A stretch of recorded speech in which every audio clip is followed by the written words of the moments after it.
Bonjour à tous, donc aujourd'hui je vais vous présenter mon oral 4, mon oral 4 de management qui porte sur mon avenir dans le management.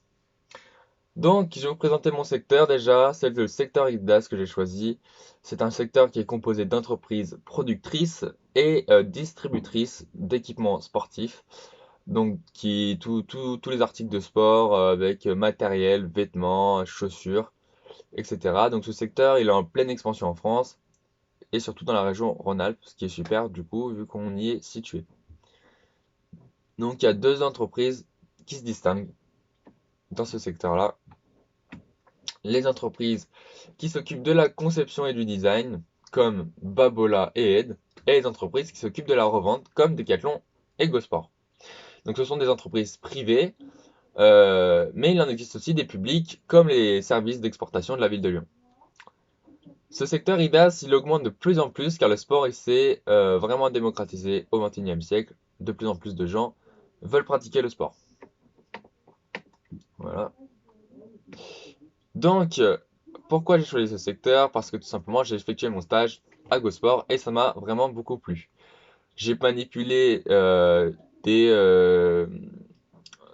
euh, du matériel sportif constamment et c'est vraiment ce qui m'a le plus plu, c'est d'être dans ce milieu-là du sport et manipuler du matériel sportif. Maintenant, on va voir mon objectif de poste.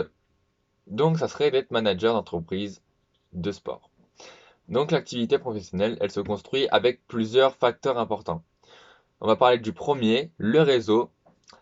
Donc, faut surtout pas négliger le réseau. Quand on rentre dans une entreprise, on croise plein de collègues. Par la suite, des années plus tard, ces collègues-là pourront être directeurs de certaines entreprises et nous pourrons donc accéder à un poste plus facilement grâce à ce réseau-là. Ensuite, deuxième facteur, l'expérience avant l'accès au poste. Donc, ça va être tout ce qui va se retrouver sur notre CV, donc notre expérience justement avant l'accès au poste. L'opportunité à saisir, donc le troisième facteur, opportunité à saisir, c'est un facteur chance. Et le quatrième facteur, formation à recevoir, donc ça c'est au fur et à mesure du job. Maintenant, on va voir que c'est un métier par étapes. Déjà, nous avons vendeur, donc au premier échelon. Ensuite, le responsable de rayon et le responsable de secteur. Donc là, on a une équipe, on a plus de responsabilités, on s'occupe, on gère une équipe. Ensuite, l'adjoint directeur magasin et le directeur magasin. Donc, il faut savoir que tous ces postes, on passe pas de vendeur à directeur magasin en quelques mois, ça prend des années en général. Et quand on change de poste, il faut changer de magasin.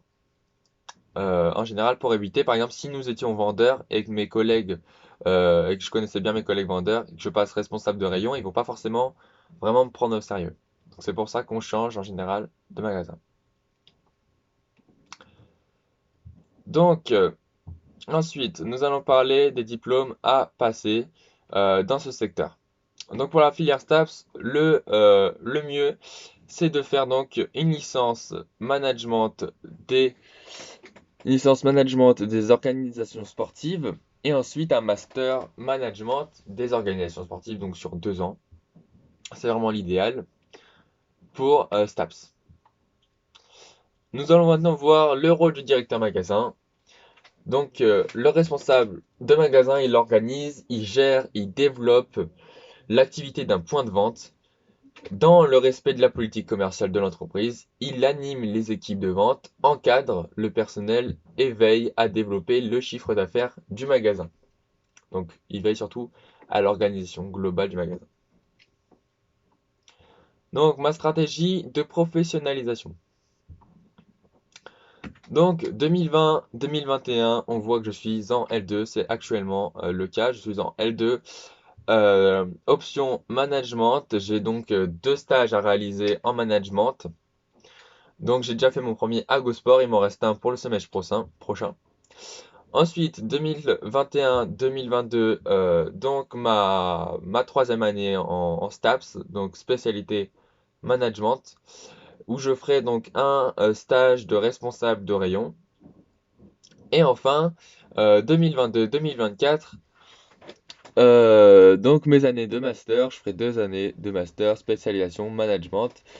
Et en même temps, j'essaierai de trouver un travail à temps partiel, donc dans une enseigne comme Decathlon, Go-Sport, pour justement m'acclimater à ce secteur IDAS et à cette enseigne.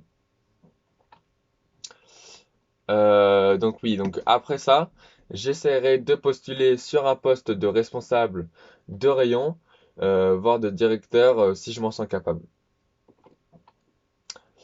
Ensuite, nous allons donc parler de mon stage de management que j'ai effectué donc à GoSport.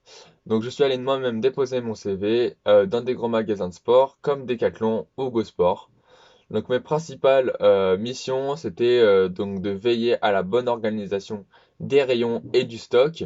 Et enfin, la communication avec les clients, donc tout ce qui va être renseignement, clients, etc. Ensuite, ma perspective en L3. Donc je sais que c'était tentant de retourner, donc pour un stage en L3, je sais que c'était tentant de retourner à GoSport pour en apprendre davantage sur les métiers plus gradés que vendeur, comme responsable de rayon par exemple.